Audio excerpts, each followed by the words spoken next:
स्वागत है आप लोगों का हमारे एक और बेहतरीन एंड जो इसके साथ में हमारी एक और बेहतरीन वीडियो में।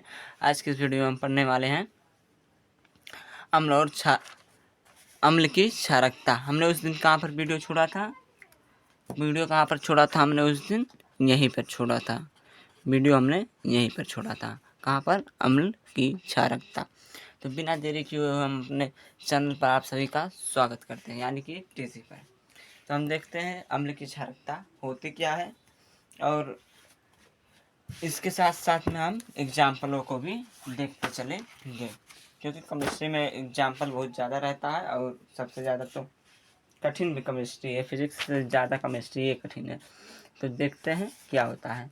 अम्ल के एक अणु में क्या अम्ल के एक अणु में उपस्थित अम्ल के एक अणु में क्या दोस्तों उपस्थित हाइड्रोजन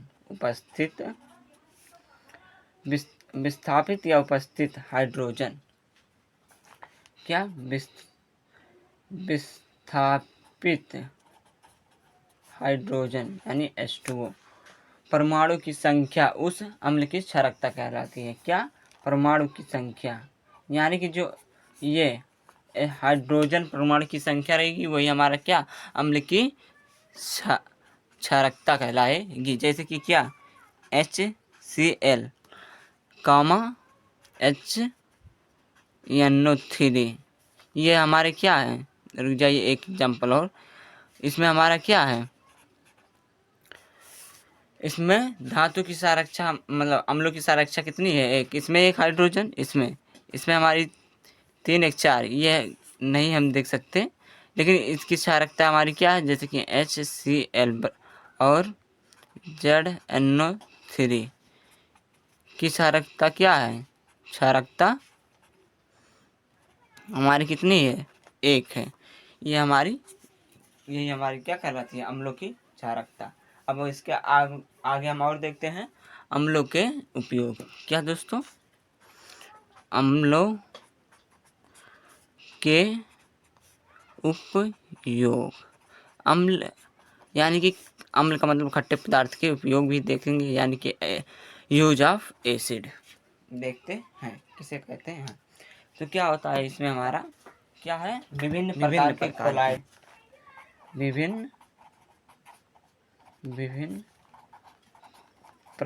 के क्या दोस्तों? विभिन्न प्रकार के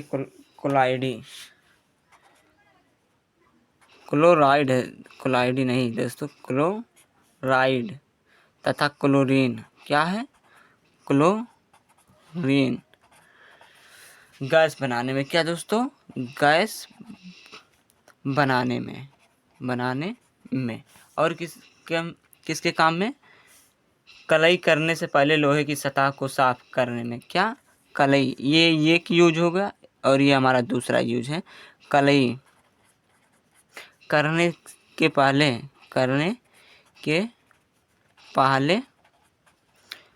लोहे की सतह को साफ करना। क्या? लोहे की सतह को साफ करना। एक हो गया। 2 हो गया हमारा। एक तीसरा ये लास्ट है। वस्त्र उद्योग में मतलब बहुत जगह काम आता है। वस्त्र उद्योग में कपड़ों की रंगाई में भी इसका काम आता है। ये हमारे क्या हो गए? उपयोग। अब देखते हैं नाइट्रिक अम्ल के उपयोग। ये नाइट्रिक अम्ल होता क्या क्या है, मतलब कि होता क्या है नहीं है, इसके बारे में हम नहीं जानेंगे। सिर्फ केवल यूपी यूज के बारे में देखें। ठीक है। क्या दोस्तों? नाइट्रिक अम्ल के उपयोग।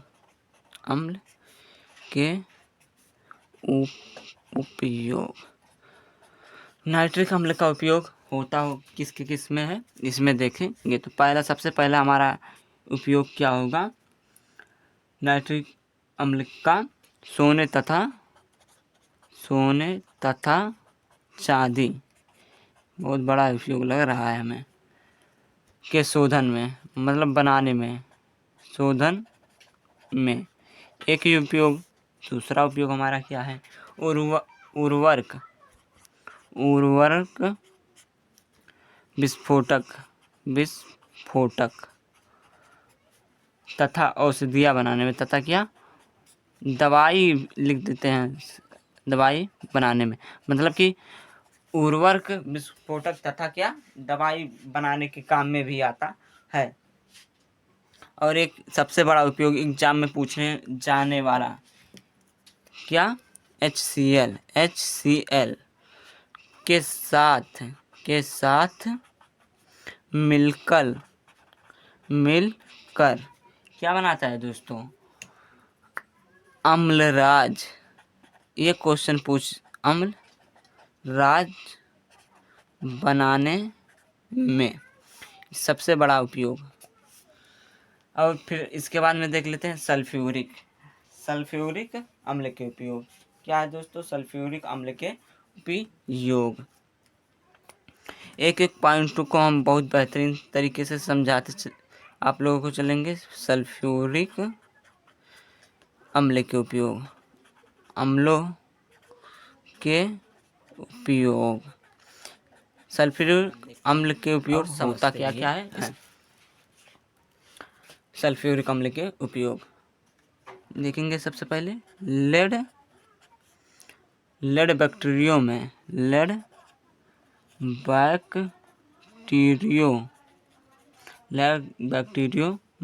वैद्युत अपघटय के रूप में, मतलब कि इसका सल्फ्यूरिक अम्ल का उपयोग लेड बैटरी, यानी कि लेड बैटरी का मतलब जो बैटरियाँ होती हैं उसका अपघटय के रूप में भी होता है। अपघटय के रूप में यह हमारा एक उपयोग। इसका दूसरा उपयोग क्या है, पेट्रोलियम उद्योग के लिख लेते हैं। पेट्रोलियम उद्योग के शोधन में, क्या है दोस्तों शोधन में दो उपयोग, तीन ही उपयोग हम लेते चलेंगे। और ये हमारा लास्ट का उपयोग क्या है, लास्ट का उपयोग उर्वरक प्लास्टिक कृत्रिम रेसे वॉशिंग पाउडर बनाने में। अब इसके बाद में हम देखते हैं क्या क्षारक।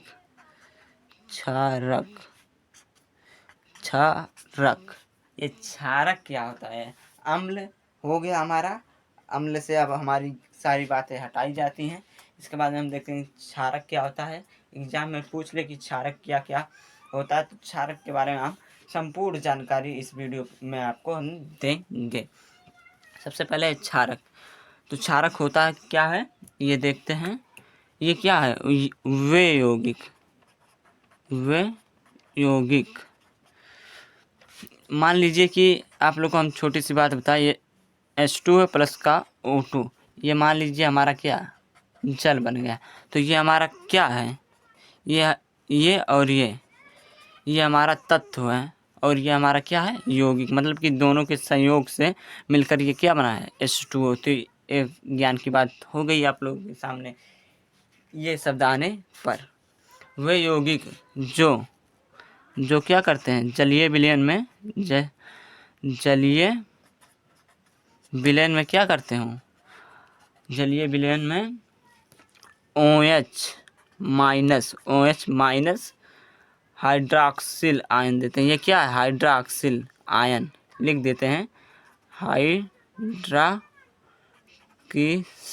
हाइड्रॉक्सिल आयन क्या करते हैं, देते हो, तथा हाइड्रोक्सीजन के अतिरिक्त अन्य कोई धनायन, मतलब धनायन ये है नहीं, क्योंकि ये ऋणायन है। माइनस वाला को हम क्या कहते हैं धनायन, और प्लस को नहीं, माइनस को हम कहते हैं ऋणायन और प्लस को धनायन कहते हैं। और इसके अतिरिक्त कोई भी ऋणायन ना दे, मतलब कि हाइड्रोक्सिल के अतिरिक्त इसके अतिरिक्त कोई ऋणायन और ना हो, उसे हम क्या कहेंगे क्षारक कहते हैं।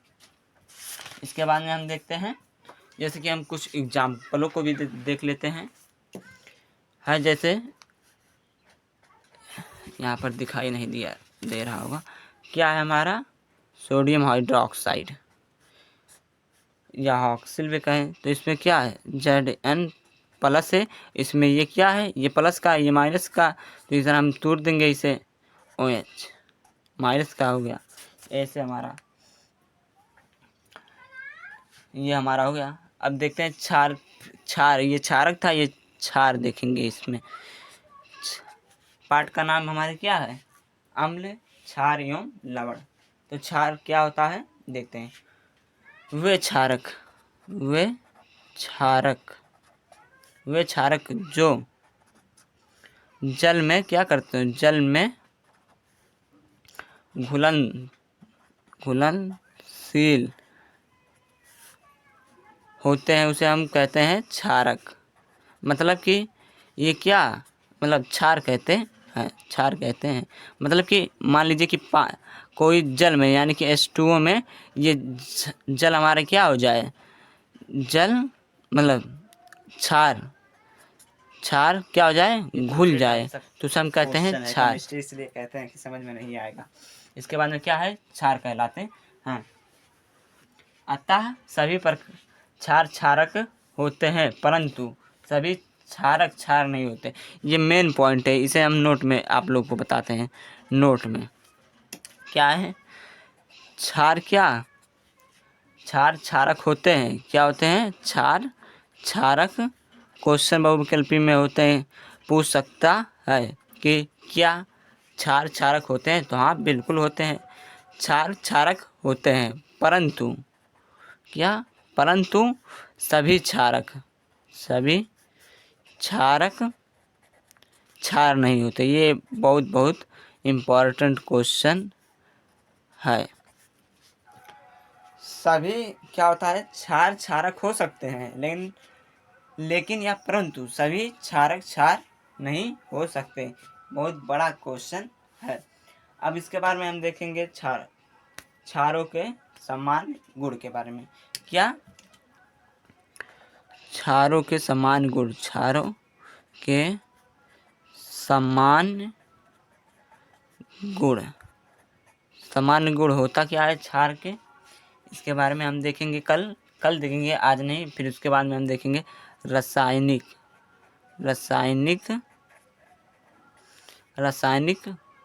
गुण के बारे में। बहुत गुण है, जैसे कि हमने अम्ल के बारे में पढ़ा था।